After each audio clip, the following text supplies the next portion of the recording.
Finally, the terrible memories of Earth's world wars have started to fade. After discovering the strength of unification, humanity reclaimed and restored their once ravaged planet. However, all of these accomplishments have become threatened by man's most incredible discovery: time travel. Frightened by its potential for disaster, government leaders immediately seized the time machine, codenamed Pegasus, and moved it to a secret location. This is the story of Earth's most timely hero.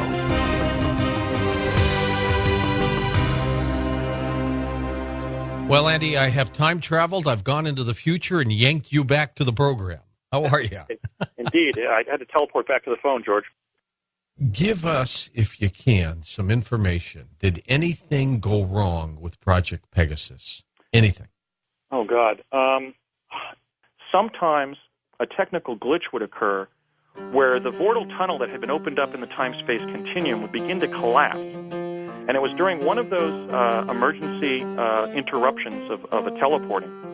And we were decanted to New York City around 1900 to the Five Points neighborhood of New York City that's depicted in that famous movie, Gangs of New York. And I don't know what the basis in physics is for what happened. I found myself quantum trapped in a squalid tenement.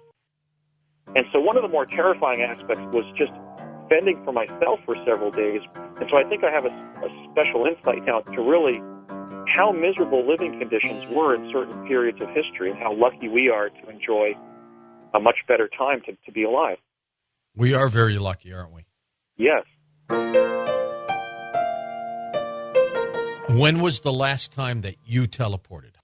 Every day, George. I mean, I did 2 jumps to Mars, really for 3 days. Really? Oh, yeah. Well, let's see. My Mars research project is at Lawrence Junior High School in Chatsworth, California. It's right there in the trans-quantum Olympic-sized basketball court inside the gym there. They constructed a huge device. It was this high piece of high technology that powered a portal or doorway at the base of the device that was illuminated with a blue neon color. The device was called a Stargate, and I want to make it clear to your listeners that I'm talking about a real project. It was called Project Pegasus, and there was an actual advanced time travel device called a Stargate. And we find those 2 words dropped in, of course, into Stargate Atlantis on television, the first episode of which was Project Pegasus. Well, that's pretty smart on their part. I also did present my story to a number of top television networks. And all I can say is I've already presented my account to several leading television networks, and I hope that my facts haven't formed the basis of fringe or other science fiction dramas on television. Okay, Andy, what's the name of your show? The title is Once Upon a Time in Time's Stream, My Adventures in Project Pegasus at the Dawn of the Time-Space Age. Sounds like Stargate. Next. I just want to make it clear that I wasn't influenced by their information, but in fact, I believe their information or plot lines and so forth may have been inspired by the actual Project Pegasus. So in any case, I lost my train of thought. What was your question again? Though it's probably a different show, give me a highlight on what you think is on Mars. Oh, right. Or what yes. could go okay, wrong. yeah, I was discussing the technology. Right. At Lawrence Junior High School in the gym there, and I could hear all the kids roughhousing behind me, all the other junior high kids. And we would run up a ramp to reach Mars. That's amazing.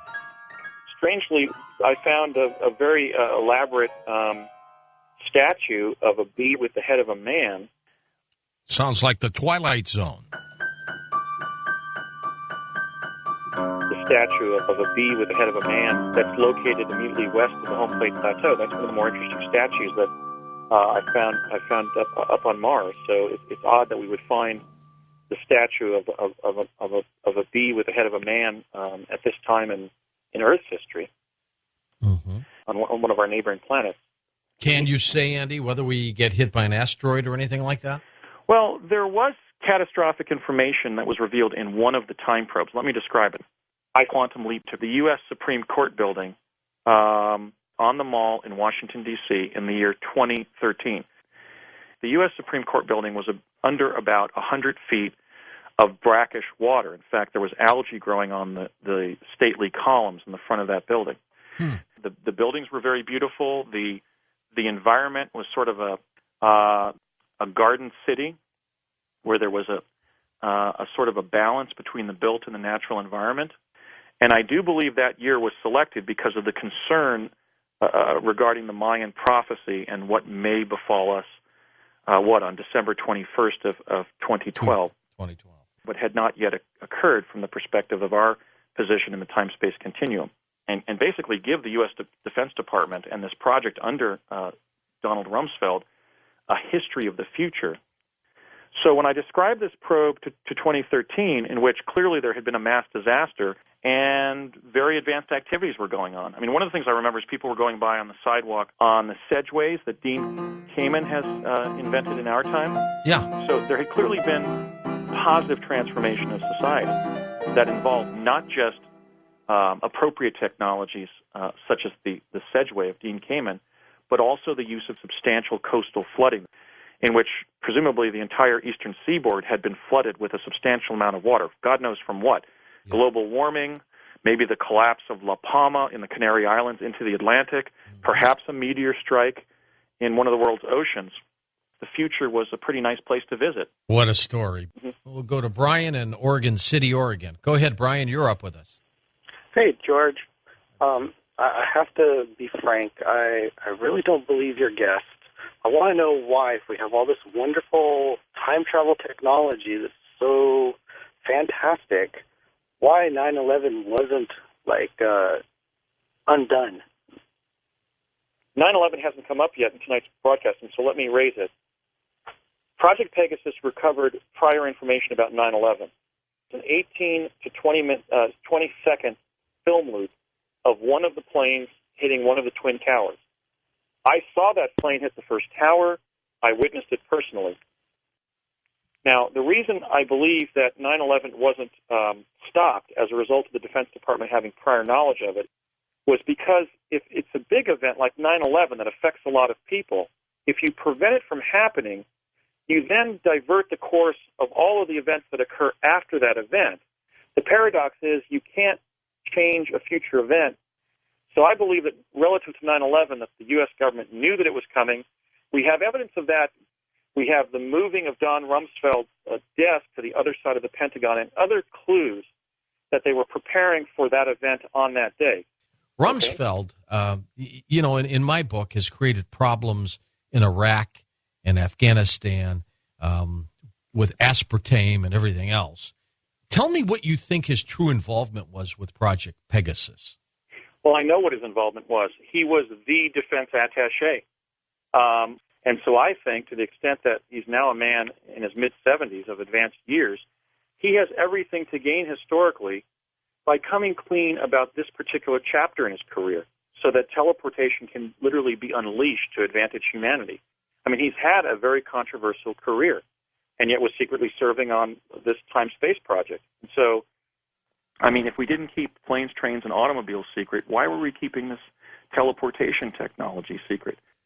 Now, have you had a chance to get up to our website to take a look at the picture from Gettysburg that Andy sent to us? It's up there posted under our highlight reel there. You'll see it right there on the homepage. Take a look at it. He's in it a long time ago. Andy, stay with us. We're at the top of the hour. We're going to come back with you in just a moment. Andy's websites, they're all linked up right now. I'm George Norrie, and we'll be back in just a moment on Coast to Coast AM.